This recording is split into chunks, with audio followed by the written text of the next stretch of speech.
I knew from the moment Captain Ivan locked eyes with me that something dangerous had begun. It was not the kind of danger born from storms or treacherous seas, but the kind that stirs in the quiet between two breaths when denial can no longer hide the truth. The first time I stepped onto the deck of the North Star, I expected cold professionalism, maybe even hostility. What I did not expect was Ivan's gaze lingering a second too long. One heartbeat more than necessary. One tiny moment that felt like a spark in a place soaked in gasoline. He quickly shut it down, of course. He was a man built on discipline, command, and that armor of emotional distance people wear when they have too much to lose. His voice was sharper than the sea wind when he called out orders.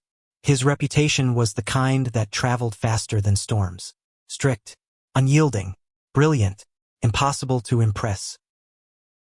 And apparently very determined not to like me. But sometimes the eyes betray the tongue, and Ivan's eyes kept speaking in a language he refused to admit he knew.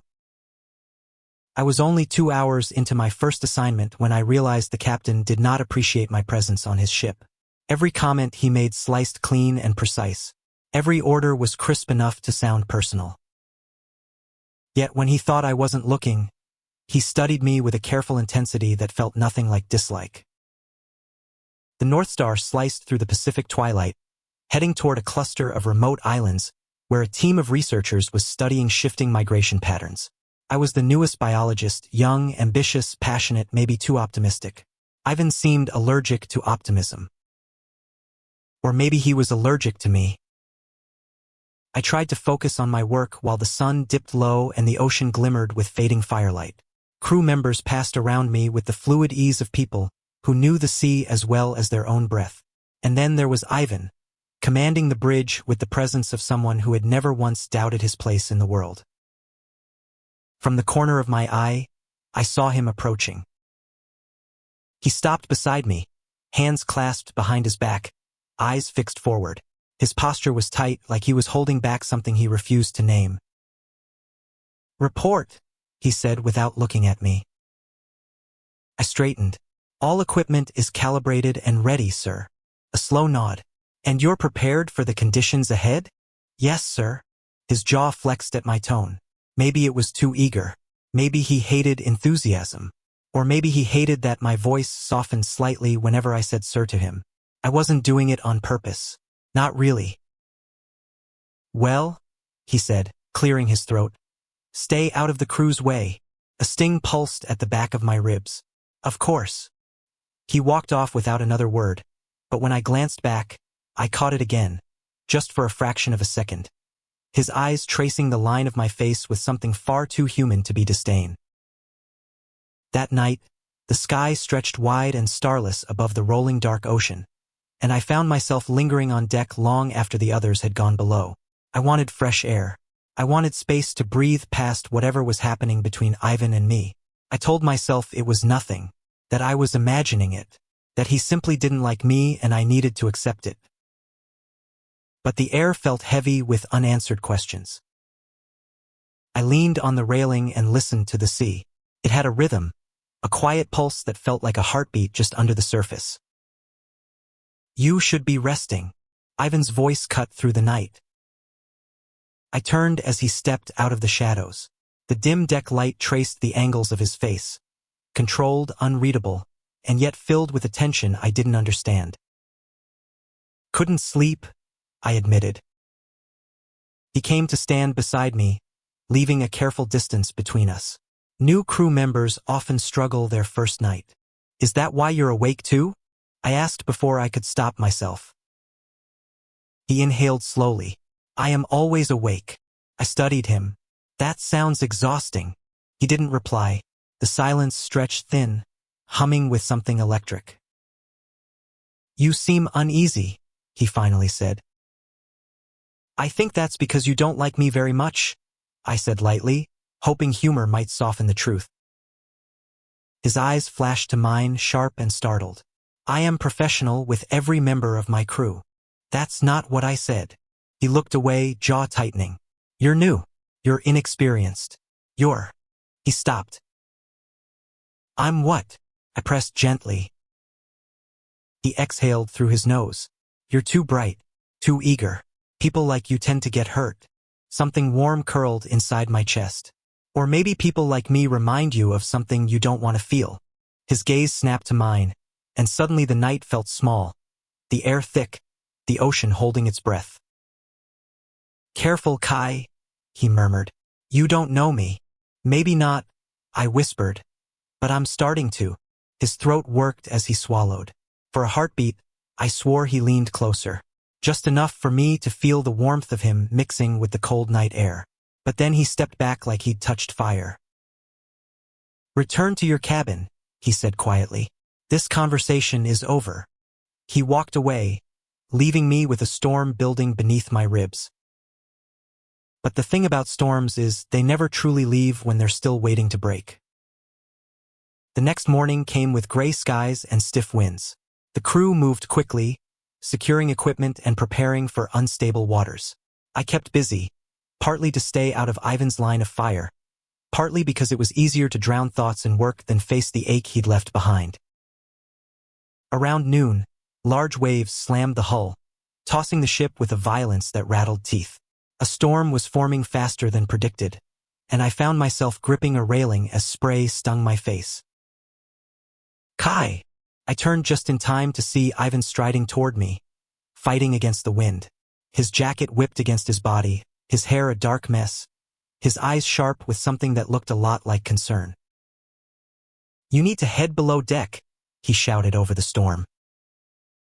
We're not done securing the sonar sensors, I yelled back. I'll handle that. With all due respect, Captain, I'm not helpless. A wave crashed, nearly throwing me off balance. Ivan lunged, grabbing my arm in a firm, grounding grip. His touch burned through me, steadier than the rocking deck. Below deck, he repeated, closer now, his voice low and furious.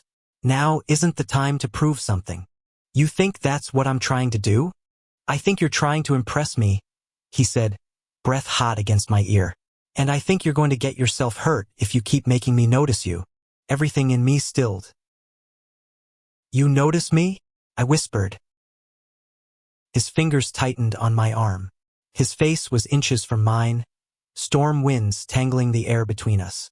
His eyes, God, his eyes were burning with something raw and unspoken. Go, he said, voice cracking beneath the weight of what he was holding back. But before I could respond, the deck lurched violently.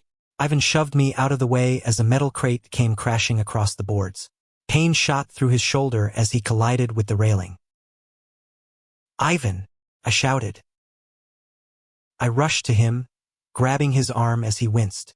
The storm howled around us, but the world narrowed to his face. Sharp with pain, tight with frustration, and filled with an emotion he could no longer mask. I'm fine, he gritted. You're not. The ship jolted again, and my grip slipped. Ivan caught my wrist, pulling me toward him so tightly I could feel his heartbeat hammering against my chest. Why do you always run toward the danger? He demanded, breath ragged. Why do you make it so hard for me to stay away from you? The world stilled. For one impossible moment, the storm felt silent. Ivan, I breathed. What are you afraid of? He shook his head, eyes fierce. Don't ask me that. Why not? Because I don't have an answer that keeps either of us safe. Lightning cracked across the sky, illuminating the lines of conflict carved into his features. The tension between us felt like another storm, one that had been brewing long before this one. Then stop fighting it, I whispered. Ivan's eyes flinched shut, as if the words hurt. I can't. You already are. His grip on me trembled. The deck pitched violently once more, and we were forced to brace ourselves. Ivan moved in front of me, shielding me instinctively as wind and rain tore across the ship. Even in chaos, he protected me. Even when he insisted he didn't like me, he looked at me like I was the one thing he couldn't control. When he opened his eyes again, something in him had shifted, like the storm inside had cracked the walls he'd built. Kai, he said softly, almost broken. I need you to go below deck, please. The word please undid me. But before I could answer, a shout rose from the bridge. A crew member yelled that our portside equipment was coming loose, threatening to rip free and damage the hull. Ivan's attention snapped away. Duty reclaimed him in an instant. I have to go, he said. I'm coming with you. He shook his head. No, Ivan. His eyes burned into mine. If you care at all about what's happening between us, you'll stay safe. That stopped me. Not because of the order, but because of the U.S. He turned and ran toward the danger, disappearing into the rain. And for the first time since boarding the North Star, I realized something terrifying and beautiful. This wasn't just a storm. This was the beginning. Rain lashed against the deck with ruthless force as I stood alone, watching Ivan disappear into the chaos. His silhouette cut through the storm like a blade, purposeful and unyielding, yet every instinct in me screamed to chase after him. But he had said please. He had said if you care at all about what is happening between us. And that word us kept echoing in my skull like a heartbeat that refused to calm. I forced myself down the steps into the lower deck corridor, gripping the railing as the ship bucked beneath me. My breath came fast, uneven. The air smelled of metal and salt and fear. Not fear of the storm. Fear of what it meant to care for someone who didn't know how to let himself care back. The walls rattled with the thunder outside. Water seeped under the doorframe. Every few seconds, the ship groaned like it was alive and angry, and all I could think about was Ivan alone in it. Minutes crawled by like wet, shaking animals. I paced back and forth in the narrow hallway, unable to stand still. I wanted to obey him. I wanted to respect the boundaries he clung to like lifelines. But the storm was getting worse. The wind screamed louder, and somewhere above me, something crashed with a violence that made the floor tremble. I flinched. That didn't sound like equipment. That sounded like something, or someone, had hit the deck hard. My chest tightened. I couldn't wait anymore. I bolted up the steps, blinking against the rain as I burst onto the upper deck. The wind shoved me sideways, and I had to grip the railing to keep from losing my footing. The sky was a furious smear of black and silver, lightning tearing holes through the clouds. The sea thrashed like a living creature trying to swallow us whole. But I wasn't looking at the storm. I was looking for Ivan. Crew members fought to secure loose lines and equipment, shouting over the roar. One pointed toward the port side where the emergency lights flickered weakly. He went that way, the man yelled when he saw me searching. But it's too dangerous. I didn't wait for him to finish. My legs were already moving, slipping across the wet boards, heart pounding against my ribs like a fist. When I rounded the corner, I saw the problem immediately. A massive metal frame, part of the sonar array, had come loose from its bolts and was swinging wildly with each violent lurch of the ship. The chains meant to hold it steady were snapping one by one. And beneath the unstable mass of steel was Ivan. He was braced against it, pushing with every ounce of strength in his body, trying to keep it from crashing into the hull. Lightning lit the scene in a brilliant pulse, and for a split second, I saw his face clearly, jaw clenched, muscles trembling, teeth gritted in effort and pain. "Ivan!" I screamed. His head whipped toward me, eyes blazing. "Kai, get back!" "Not happening!" I shouted as I ran to his side.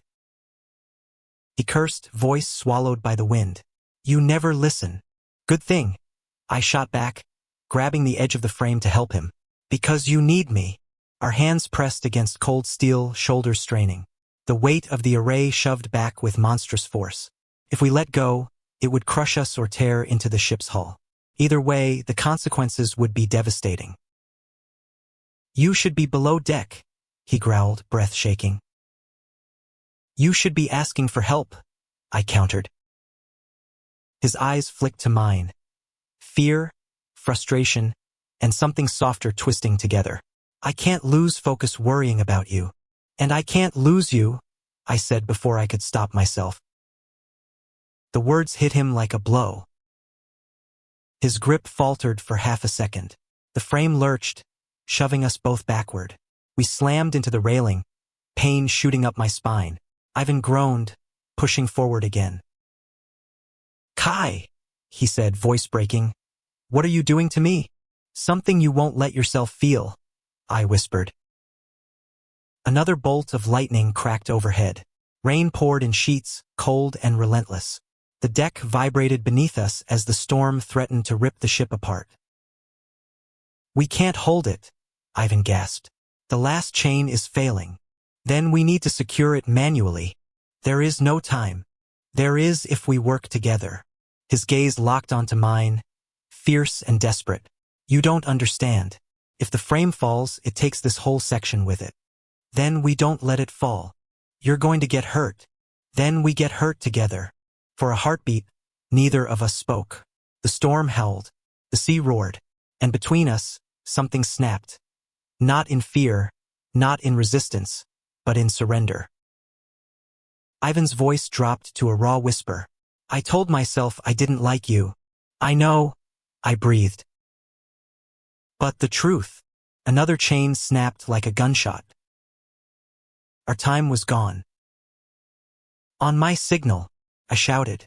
"We push it upright long enough for me to secure the last chain." "You can't reach it alone," he argued. "I'll manage." His jaw tightened. "You will not risk your life for this." "For this?" I challenged. "Or for you?" He didn't answer. He didn't need to. Because the fear in his eyes told the truth his mouth refused to speak. Lightning split the sky again, and in that flash of white fire, his expression held everything. Anger, longing, terror, desire. A storm more violent than the one around us. "Kai," he said hoarsely, "this is madness." "No," I said, "this is us." He inhaled sharply. And then he nodded. Together, we shoved the metal frame upward with all our strength. My muscles screamed. My fingers slipped on the slick steel. But I held on, because Ivan was holding on, because for the first time he wasn't pushing me away. "Now," he yelled. I dove toward the dangling ends of the chain. The ship pitched dangerously, and the frame swung, nearly hitting Ivan. He blocked it with his shoulder, letting out a pained grunt but refusing to move. I scrambled to hook the chain around the bolt. My hands trembled violently, soaked and numb, but I forced them to work. Almost there. Another wave smashed against the ship, and the impact sent me sprawling. The chain clattered from my grip. "Kai!"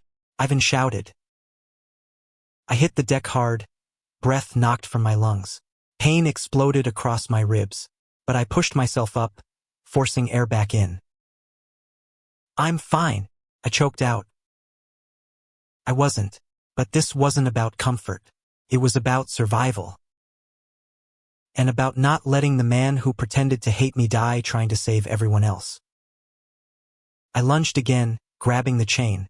I pulled it tight, looped it, forced the latch into place and hammered it shut with all the strength I had left. The chain locked. The frame stabilized. Ivan collapsed to his knees, chest heaving. I slumped beside him, rain pouring down my face. My whole body vibrated with exhaustion and adrenaline. But we had done it. For a long moment, neither of us spoke.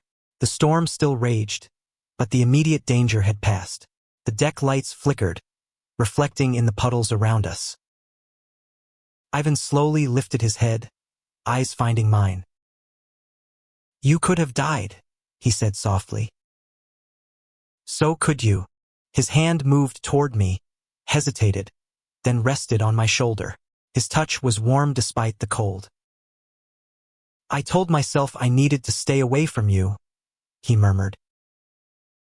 "And how is that working out?" I asked, voice unsteady. He huffed a shaky laugh. "Terribly." I smiled, breath catching. He looked at me like he was memorizing something he'd never allow himself to forget. Rain dripped from his lashes. His hair stuck to his forehead. His jacket was torn where the frame had hit him. He looked fierce and vulnerable all at once. "Kai," he said, "I don't know how to do this." "Do what?" "This," he whispered. "Feel something I'm not supposed to feel." My heart clenched. "There's no rule against feeling." "There is for me," he said. "I'm the captain. I can't afford distractions. I can't afford weaknesses." "You think caring is a weakness?" He closed his eyes. "It terrifies me." I leaned closer. "Maybe it shouldn't." He swallowed hard. His hand slid slowly from my shoulder down my arm, fingers trembling as they brushed my wrist. "I don't know how to stop pushing you away," he admitted. "Then maybe stop trying." His eyes opened, and the storm inside them quieted just a little. "Kai," he whispered again, the word fragile in his mouth. "I don't hate you. I know. I never did. I know." I think his voice cracked. "I think I'm falling for you." My breath caught. The wind howled. The sea crashed. But everything in my world narrowed to the man in front of me. "Then let yourself," I said. Ivan stared at me like he was standing at the edge of a cliff, and for once he didn't step back.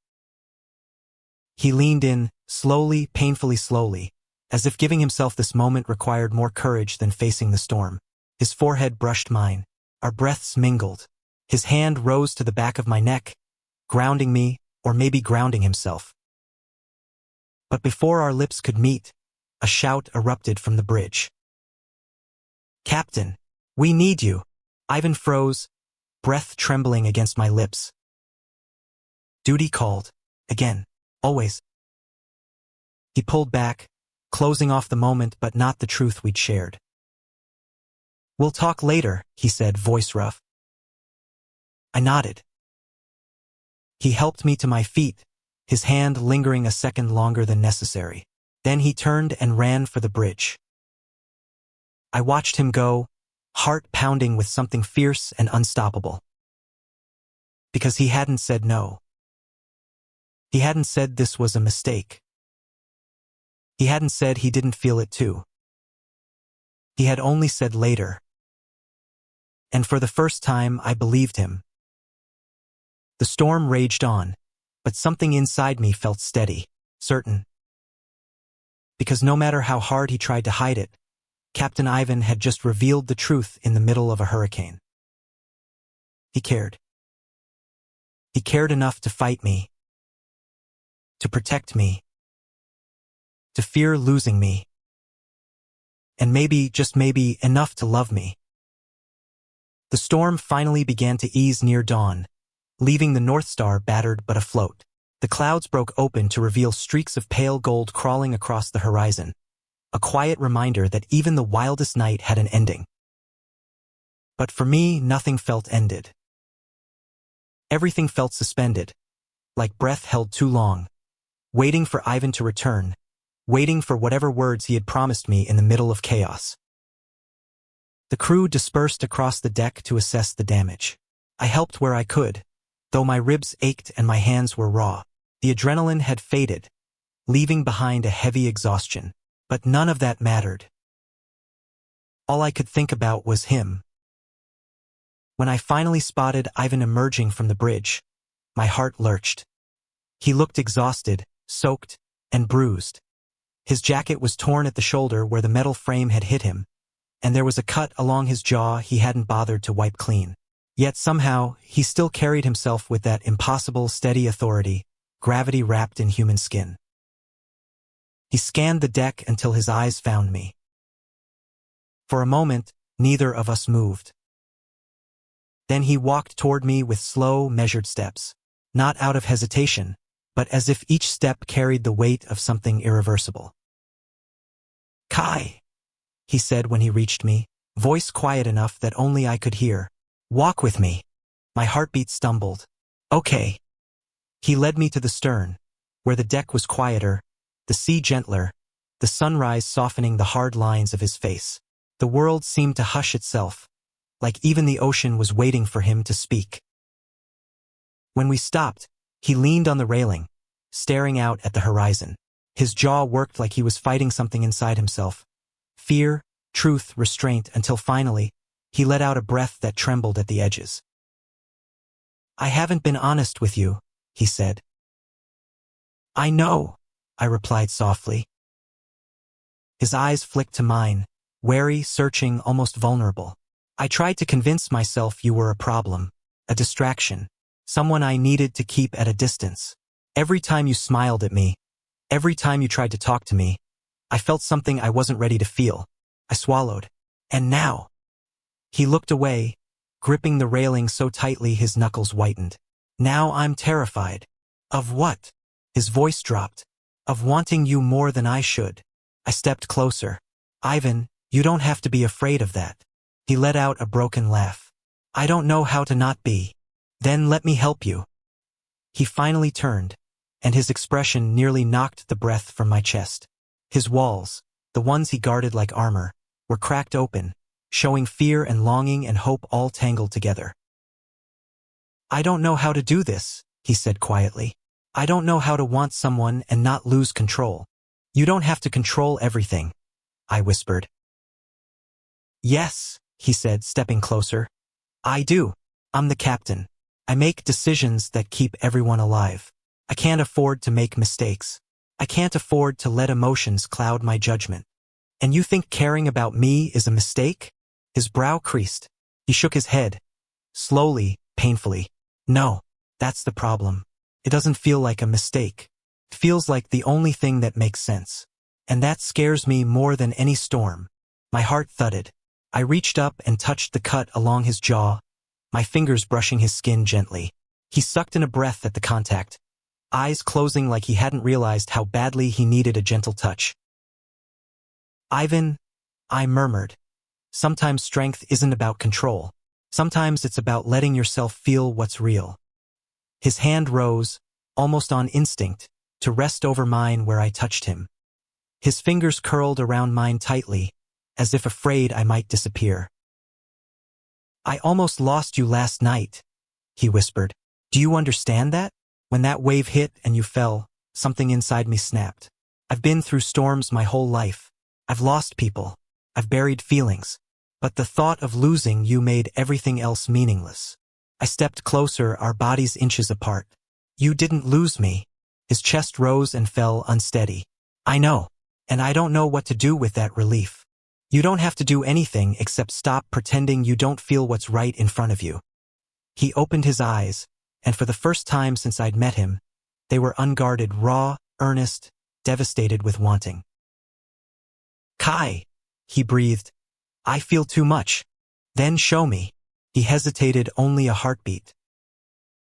Then he closed the distance.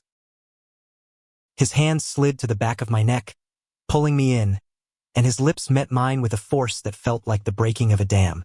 The kiss wasn't gentle. It was desperate, aching, full of every emotion he'd buried and every moment he'd denied.